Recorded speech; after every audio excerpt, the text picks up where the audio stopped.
जय हिंद साथियों, MG classes में आपका स्वागत है। आज हम आप लोगों को पाचन तंत्र के 5वें भाग के बारे में अध्ययन कराएंगे। इसके पहले हम आप लोगों को भाग 4 के अंतर्गत दांत और जीभ के बारे में बताए थे।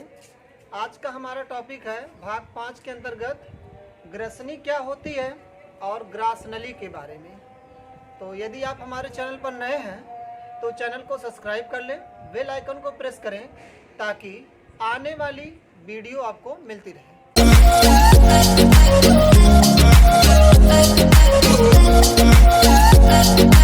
चलिए वीडियो को शुरू करते हैं। आज का हमारा टॉपिक है ग्रसनी और ग्रासनली। तो ग्रसनी जो होता है, जो मुख गुहा का अंतिम द्वार होता है, कीप के समान एक संरचना होती है जिसे हम ग्रसनी बोलते हैं।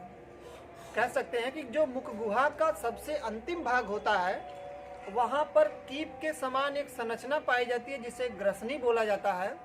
और ग्रसनी को हम श्वास नली यानी श्वसन के अंतर्गत और भोजन में आहार नली के अंतर्गत दोनों के लिए एक कॉमन रास्ता होता है ये ग्रसनी। तो ग्रसनी एक कॉमन रास्ता होता है श्वसन और पाचन दोनों के लिए। तो आज उसी ग्रसनी का जो भाग है, जैसे चित्र में देखा जाता है कि अगर मुख गुहा को देखें, मुख गुहा जो हमारा होता है वहाँ से जब ये एक कीप के समान रचना निकलती है तो भोजन वाली नली है, एक नाक से नली जाती है, दोनों आके एक जगह जुड़ जाती हैं, फिर ये चली जाती है स्टमक में। तो ये कॉमन जो रास्ता होता है, इसी कॉमन रास्ते को जो श्वास नली इसमें जाके लंग्स में जुड़ जाती है, तो दोनों के लिए कॉमन रास्ता जो होता है वो ग्रसनी होता है। तो ग्रसनी मुख गुहा का अंतिम भाग जो कीप के समान होता है ग्रसनी कहलाता है।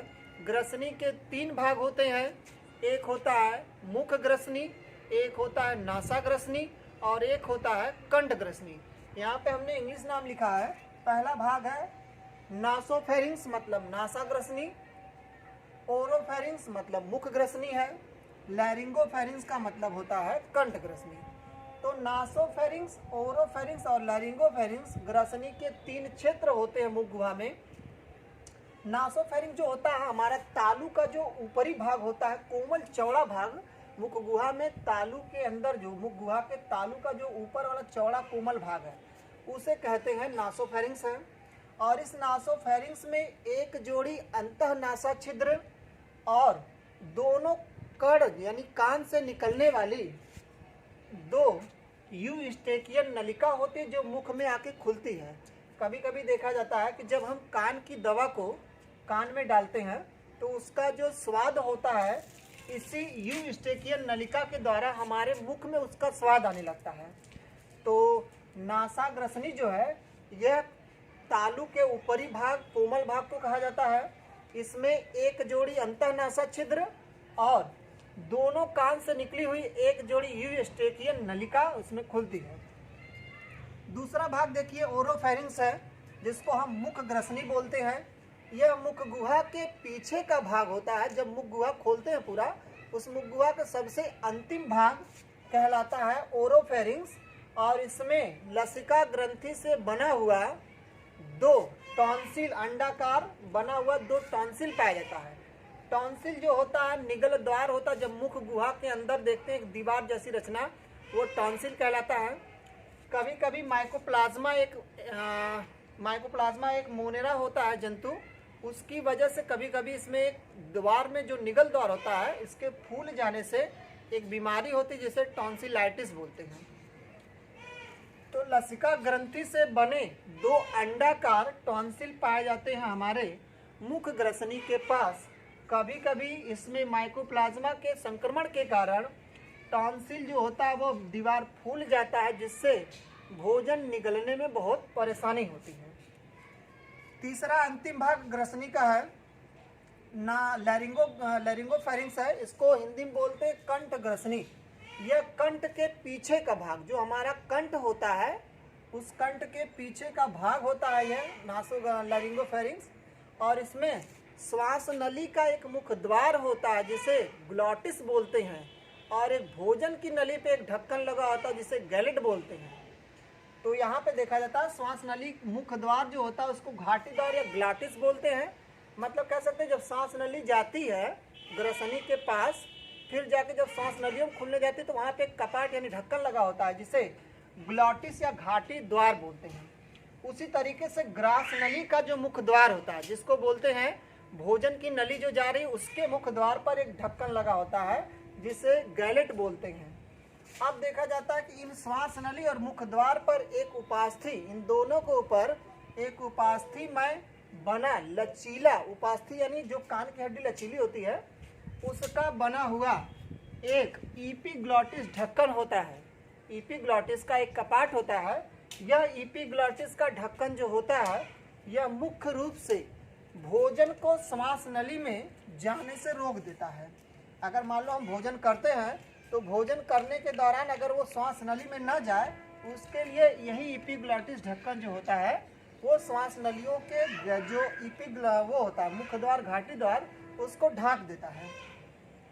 ग्रसनी के आगे जब बढ़ते हैं तो 25 सेंटीमीटर की एक लंबी नली पाई जाती है जिसको हम ग्रास नली बोलते हैं। यानी कह सकते हैं कि ग्रसनी जो होती है आगे चल के ऐसे एक लंबी पाइप में खुलती है जिसे हम ग्रास नली बोलते हैं। ग्रास नली 25 सेंटीमीटर की एक लंबी नली होती है और यह आगे चल के जब जाती है तो एक जे आकार का थैलेनुमा संरचना होता है जिसे हम स्टमक या आमाशय बोलते हैं। ये आगे चल के एक जे आकार की संरचना होती है जिसमें यह जाके खुल जाती है। तो जो जे आकार की संरचना आमाशय है, जैसे ही ग्रसनी आमाशय में खुलती है तो वहाँ पर एक कपाट लगा होता है जिसे कार्डियक अवरोधनी कहा जाता है, जिसके नियंत्रण में ग्रास नली का जो भोजन होता है वो आमाशय में पहुँचता है।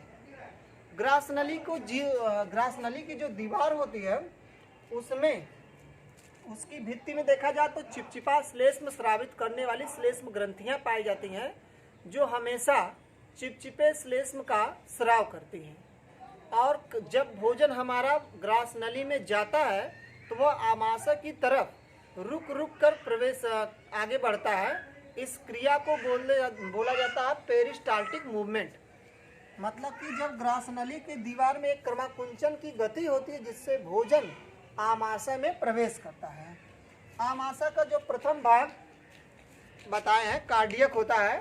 आमाशय के प्रथम भाग कार्डियक में एक कार्डियक अवरोधनी होती है, उसी में जाके ग्रास नली खुल जाती है।